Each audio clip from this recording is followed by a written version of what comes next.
तो हेलो दोस्तों, नमस्कार। स्वागत करता हूं आप लोगों को हमारे YouTube चैनल सुनील ज्ञानम क्लासेस पर। दोस्तों, मैंने पिछली कक्षाओं में माध्यक बहुलक पढ़ लिए थे। आज हम बारंबारता, परिसर, बारंबारता और चरमौन जब दिया होगा तब माध्य किस तरह से निकालेंगे, आज वो पढ़ेंगे। अतिव्यापी विधि, अंतिव्यापी विधि, वर्ग अंतराल, वर्ग सीमा, वर्ग चिन्ह क्या होते हैं और यथाप्राप्त आंकड़े, विन्यस्त आंकड़े किसे कहेंगे, आज हम इस पर आज डिस्कस करेंगे। तो चलिए चलते हैं अपने टॉपिक की तरफ। तो देखिए दोस्तों, आप बहुलक पढ़ लिए होंगे, बहुलक, मोड ये पढ़ लिए होंगे। आज हम बताएंगे आपको बारंबारता। सबसे पहले बारंबारता, तो बारंबारता को समझने से पहले आपको बहुलक को समझना होगा। जैसे एक एग्जांपल आपको देता हूं, 2 3 3 4 3। इसमें आप बताइए कि बहुलक क्या होता है, इसमें बहुलक क्या होगा। तो आप जानते हैं कि बहुलक होता क्या है। बहुलक क्या होता है कि दिए गए आंकड़ों में जो संख्या सबसे अधिक बार आएगा उसे हम क्या बोलेंगे, बहुलक बोलेंगे। देखिए, इस आंकड़ा में सबसे अधिक बार 3 आया है, इसलिए इस आंकड़ा का बहुलक 3 हुआ। ठीक है दोस्तों, अब यही होता है बारंबारता। क्या कहता है कि दिए गए आंकड़ों में बहुलक जितनी बार आता है उसे हम क्या बोलेंगे, बारंबारता बोलेंगे। देखिए, बहुलक 3, तो 3 कितना बार आया है, 3 बार आया है, इसलिए इस आंकड़ा का बारंबारता कितना हुआ, 3 हो गया। अगर हम कह दिए एक एग्जांपल, 2 4 6 8 3 2 1, इसमें आप बताइए कि बारंबारता क्या है। तो आप कहिएगा सबसे पहले कि बहुलक तो 2 हो गया, क्योंकि 2 सबसे अधिक बार आया है। तो 2 कितनी बार आया है, 1 2, तो 2 बार आया है, इसलिए 2 क्या कहलाएगा, इसका इस पूरे आंकड़ा का बारंबारता 2 कहलाएगा। तो दोस्तों, मुझे उम्मीद है कि आप लोग बारंबारता समझ गए होंगे। एक क्वेश्चन आपसे मैं पूछता हूं कि 3 2 1 3, इसमें आप बताइए कि बारंबारता कितना होगा। तो आप कहिएगा बारंबारता 2 होगा, क्योंकि 3, ठीक है, 3 तो हो गया, बहुलक हो गया। 3 कितना बार आया है, 2 बार, इसलिए 2 क्या कहलाएगा, इसका बारंबारता कहलाएगा। ठीक है दोस्तों, मुझे उम्मीद है कि आप लोग बारंबारता समझ गए होंगे। तो अब मैं ये समझता हूं कि बारंबारता और जब चरमौन दिया होगा तब माध्य किस तरह से निकालेंगे, इस पर आज हम डिस्कस करेंगे। जब चरमौन और बारंबारता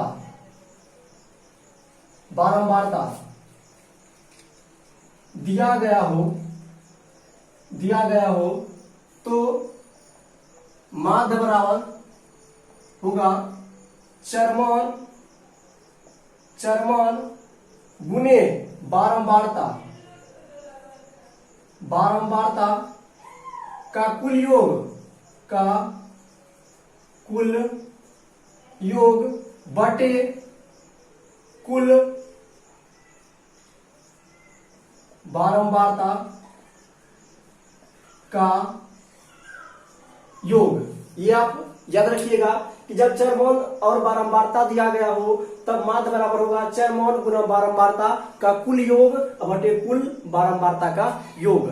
जैसे मैं आपको एग्जांपल देता हूं, अगर कहा जाएगा कि चरमौन 2 3 4 और बारंबारता आपको दिया गया है पुनः 2 3 और 4, तो बताइए इसका माध्य क्या होगा। तो माध्य बराबर क्या होगा, ये आपको निकालना है। तो आप जानते हैं कि माध्य बराबर होगा चरमौन अगुने बारंबारता का कुल योग, अर्थात 2 अगुना 2 का कुल योग प्लस 3 अगुना 3 अगुना 3 पुनः प्लस 4 अगुना 4 बटे कुल बारंबारता का योग, अर्थात बारंबारता कितना है, 2 3 5 प्लस 4 हो गया 9 हो गया। इसको जोड़िए, 4 प्लस 9 प्लस 16 ठीक है, तो 10 3 13 प्लस 16 अब बटे 9 हो गया 9 29 अब बटे 9। ये आपका क्या कहलाएगा, माध्य कहलाएगा दोस्तों। ठीक है दोस्तों, अगर आपको इसी पर आधारित क्वेश्चन पुनः देगा कि यदि चरमोन आपको दिया होगा, चरमोन आपको दिया गया है 2 4 6 और 8 और बारंबारता दिया है, बारंबारता आपको दिया गया है 3, 2, 1, x और इसका माध्यक जो है, माध्यक चरमोन का माध्यक माध्य दिया है आपको, माध्य दिया गया है 4। तो x का वैल्यू क्या होगा आपको वो फाइंड करना है। क्योंकि आप जानते हैं कि माध्य बराबर चरमोन गुना बारंबारता का कुल योग बटे कुल बारंबारता का योग होता है। तो आप इसे निकाल सकते हैं, चरमोन तो 2 गुने 3 अब प्लस 4 गुने 2 अब प्लस 6 गुने 1 अब प्लस 8 गुने x बटे बारंबारता का कुल योग तो हो जाएगा 3 अब प्लस 2 प्लस 1 अब प्लस x। तो कितना होगा, इसको आप जोड़िए, तो 3 दूना 6 अब प्लस 4 दूना 8 अब प्लस 6 अब प्लस 8x बटे 3 2 5 5 1 6 प्लस x बराबर। आप देखिए माध्य का मान आपको दिया गया है, माध्य का मान दिया गया था आपको 4 बराबर 4 कर दिए, चूंकि माध्य का मान दिया गया था। तो आप देखिए बताइए 6 दूना 12 18 2 20 अब प्लस 8x बराबर हो जाएगा 24 6 चौक 24 अब प्लस 4x। तो ये हो गया, सबको इधर ला देते हैं, तो 20 अब प्लस 8x माइनस 24 अब माइनस 4x बराबर 0 कर दिए। तो क्या हो जाएगा 20 अब माइनस 24 अर्थात माइनस 4 अब पुनः प्लस 4x बराबर 0। तो 4x बराबर हो जाएगा 4। ठीक है, इसलिए x बराबर 4/4 बराबर 1 अर्थात बारंबारता x का वैल्यू आपको 1 चलाया। तो दोस्तों मुझे उम्मीद है कि आप लोगों को जब चरमोन और बारंबारता दिया गया हो तो माध्य किस तरह से निकालते हैं आपको ज्ञात हो गया होगा। तो चलिए चलते हैं पुनः हम अपनी अगली क्वेश्चन की तरफ। क्वेश्चन को समझने से पहले कुछ हम टॉपिक को बता देते हैं, उसके बाद क्वेश्चन करेंगे। अब एक बात आप याद रखिएगा, परिसर जिसको आप रेंज बोलते हैं, रेंज, अब बारंबारता को फ्रीक्वेंसी। समझिए कि परिसर क्या होता है, दिए गए आंकड़ों में कोई आंकड़ा दिया है 8 4 6 2, दिए गए आंकड़ों में सबसे बड़ी संख्या और सबसे छोटी संख्या का अंतर को परिसर कहते हैं। तो इस आंकड़ा में सबसे बड़ी संख्या 8 सबसे छोटी संख्या 2 बराबर 6 आपका इस आंकड़ा का परिसर हो गया। जैसे एक और एग्जांपल 3 2 4 6 1, इसमें बताइए कि परिसर क्या होगा। तो बोलिए कि सबसे बड़ी संख्या 6 माइनस सबसे छोटी संख्या 1 बराबर आ गया 5 आपका इस आंकड़ा का परिसर हो गया। ठीक है दोस्तों, मुझे उम्मीद है कि आप परिसर भी समझ गए होंगे। तो हम आपको बताते हैं अब वर्ग अंतराल क्या होता है। वर्ग अंतराल जिसको बोलते हैं हम क्लास इंटरवल। ठीक है, वर्ग अंतराल क्या होता है ये समझिए।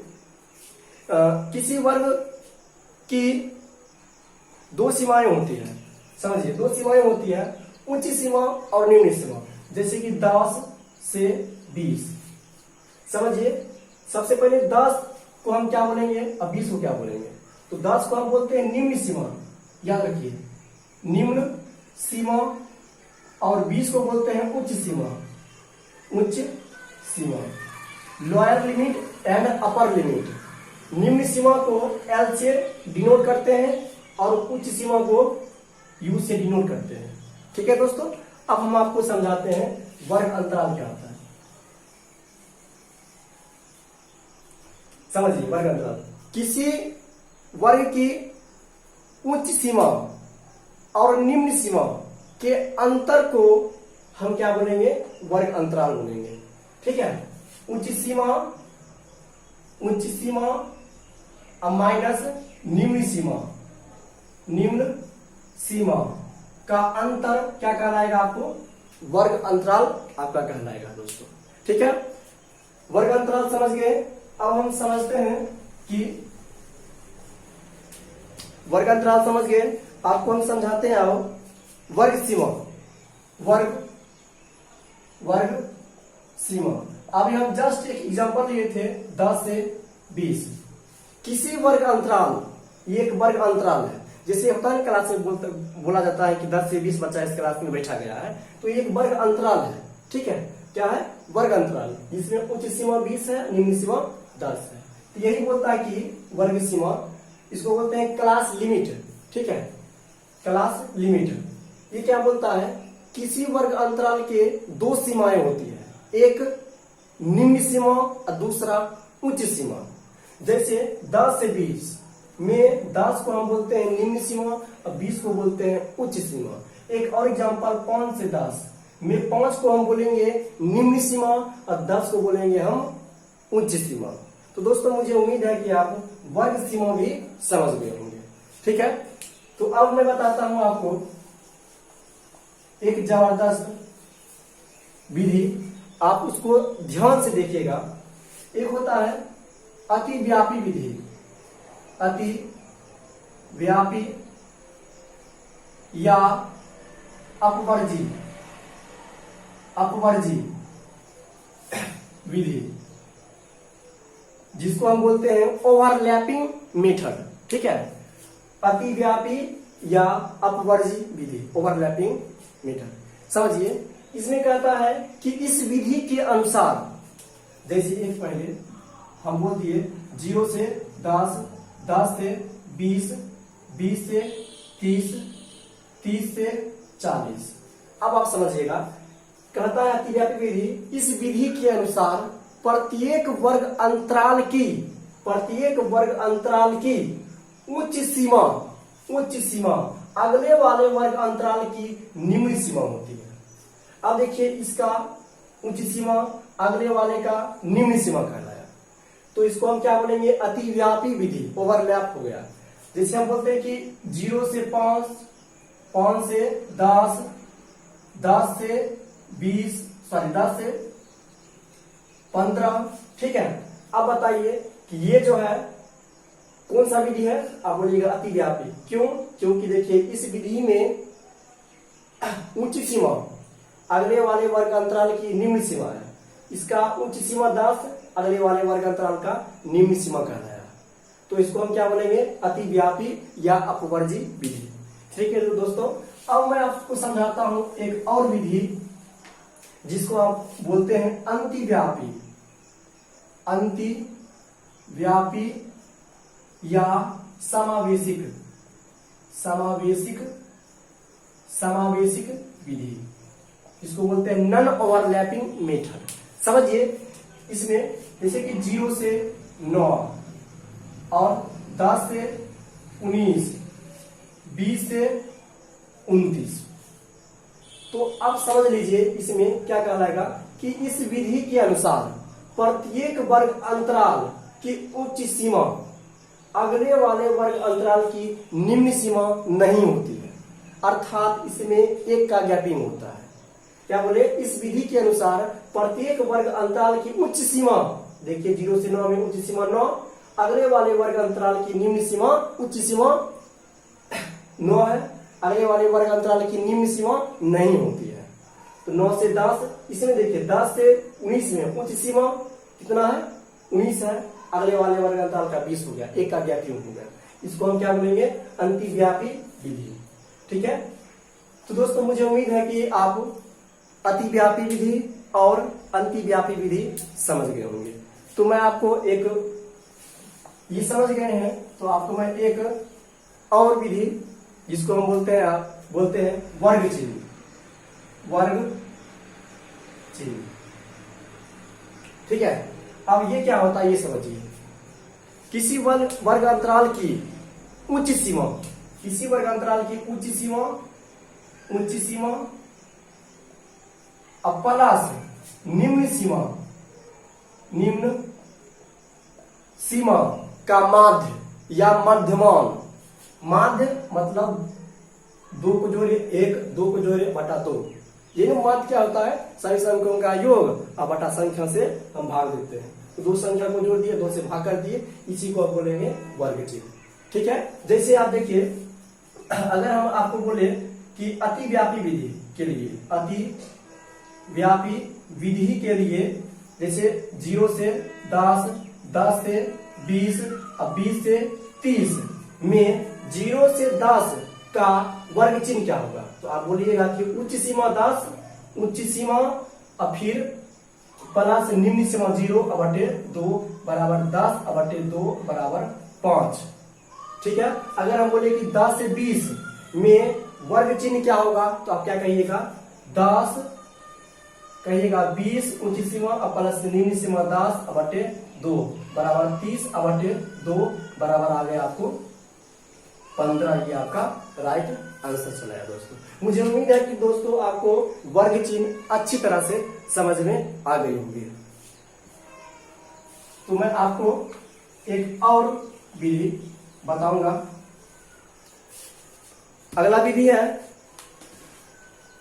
वर्गमाप या वर्ग लंबाई, वर्गमाप या वर्ग लंबाई, वर्गमाप या वर्ग लंबाई, इसको बोलते हैं क्लास साइज और क्लास लेंथ। इसमें समझिए कि अतिव्यापी विधि के लिए, अतिव्यापी विधि के लिए इसमें क्या होगा? अतिव्यापी विधि के लिए उच्च सीमा माइनस निम्न सीमा को हम क्या बोलेंगे? वर्गमाप बोलेंगे। क्या बोलेंगे दोस्तों? वर्गमाप बोलेंगे, वर्गमाप या वर्ग लंबाई बोलेंगे। जैसे 10 से 20, इसमें बोलिए कि वर्गमाप कितना है, तो आप बोलिएगा उच्च सीमा 20 और माइनस निम्न सीमा 10 बराबर क्या हो जाएगा? 10। 10 से 20 अर्थात 10 और माइनस 20। ठीक है, अब 20 से पुनः 30 और पुनः 30 से 40। ठीक है, 30 से 40 ये अतिव्यापी विधि है। ठीक है, अब मैं आपको समझाता हूं कि जब अतिव्यापी विधि होगा, अतिव्यापी विधि में आपको जब वर्गमाप या वर्ग लंबाई पूछेगा तब क्या होगा? अतिव्यापी अर्थात जब 0 से 9 और 10 से 19 और 20 से 29, ये क्या है? अतिव्यापी विधि अर्थात समावेशिक विधि। ठीक है, कहने का मतलब उच्च सीमा जो है वो निम्न सीमा नहीं होगा अगले वाले का, तो इसको बोलते हैं अतिव्यापी विधि। इसमें बताइए कि वर्गमाप या वर्ग लंबाई क्या होगा, तो आप क्या बोलिएगा दोस्तों? इसे बोलिएगा कि वर्गमाप के लिए या वर्ग लंबाई के लिए उच्च सीमा माइनस निम्न सीमा और फिर प्लस, बताइए गैपिंग कितना का है? गैपिंग 1 का, 9 और प्लस 1 10, गैपिंग प्लस गैप को हम क्या बोलते हैं? वर्गमाप या वर्ग लंबाई। अब बताइए कि 0 से 9 में वर्गमाप या वर्ग लंबाई क्या होगा, तो आप बोलिएगा उच्च सीमा 9 और माइनस निम्न सीमा 0 और प्लस 1, यही ना? तो 9 प्लस 1 हो गया। तो आप इसको कह सकते हैं 9 और 1 10, तो 10 आपका क्या कहलाएगा? वर्गमाप या वर्ग लंबाई। ठीक है, अब मैं आपको एक और एग्जांपल देता हूं। जैसे 0 से 8, 9 से 17, ठीक है, इस तरह से जा रहा है। इसे बताइए कि 0 से 8 का वर्ग माप या वर्ग लंबाई क्या होगा? आप बोलिएगा कि ऊंची सीमा 8 माइनस निम्न सीमा 0 और प्लस 1, तो हो गया इसका 9। 0 से 8 और 9 से 17 का वर्गमूल या वर्ग लंबाई 9 कहलाएगा दोस्तों। ठीक है दोस्तों, अब मैं आपको एक और विधि जिसको आप बोलते हैं टैली मार्क, टैली मार्क जिसको बोलते हैं मिलान चिन्ह, मिलान चिन्ह, ये समझिए टैली मार्क क्या होता है। ध्यान से, टैली मार्क अगर कहा जाएगा कि 2 का टैली मार्क क्या होगा, तो सिर्फ इस तरह से दीजिएगा टैली मार्क, ये आपका कहलाएगा टैली मार्क। ठीक है, अगर 3 का बोलेगा तो 3 दीजिएगा, 3 लकीर। अगर 4 बोलेगा, 4 का क्या होगा टैली मार्क, तो 4 दीजिएगा। अगर 5 का गुणज होगा, अगर कहेगा कि 5 का बताइए टैली मार्क, तो क्या कीजिएगा ये समझिए। यहां से लेकर के पहले लकीर से का ऊपरा सिरा और अंतिम लकीर का निम्न सीमा को हम मिला देंगे, तो ये कहलाएगा 5 का टैली मार्क। 1 2 3 4 और एक तिरछी रेखा कहलाएगा 5। 5 का गुणज जब होगा तो इस तरह से देंगे। अब बताइए कि 6 का क्या होगा, तो बोलेगा कि 5 ये है और एक 6। अब बोलेगा 7 का क्या होगा, तो 6 एक 7, इस तरह से बनेंगे। अब पुनः जब गुना जाएगा तो इस तरह से आप मिला दीजिएगा। ठीक है, अब बताइए कि 10 का टैली मार्क क्या होगा, आप बोलिएगा 5 के लिए 1 2 3 4 5, 1 2 3 4 5, सॉरी 5 मिला दिए, ये हुआ 10 का टैली मार्क हो गया। ठीक है दोस्तों, अब मैं आपको समझाता हूं कुछ आंकड़े के बारे में। टैली मार्क भी आप समझ गए हैं, अब मैं समझाता हूं आपको। जैसे विन्यास आंकड़े क्या होता है, यथा प्राप्त आंकड़े क्या होता है, ये समझ आते हैं। समझिए, यथा प्राप्त आंकड़े, ये समझिए कि कोई भी डेटा या डाटा दिया गया है, जैसे 8 6 3 4 5 दिया गया है, कहेगा कि इसका जो है ना, इस आंकड़े का यथा प्राप्त आंकड़े क्या होगा, तो क्या होगा, कैसे क्या करिएगा आप, तो कहिएगा कि दिए गए आंकड़े को हम ज्यों का त्यों जब लिख देंगे तो उसे ही हम बोलेंगे यथा प्राप्त आंकड़े। तो बताइए इसका यथा प्राप्त आंकड़े क्या होगा, कहिएगा 8 6 3 4 5 ही होगा इसका यथा प्राप्त आंकड़े। अब बताइए 4 3 2 1 8, इसका क्या होगा यथा प्राप्त आंकड़े, ज्यों का त्यों आप लिख दीजिए 2 1 8, यही कहलाएगा यथा प्राप्त आंकड़े।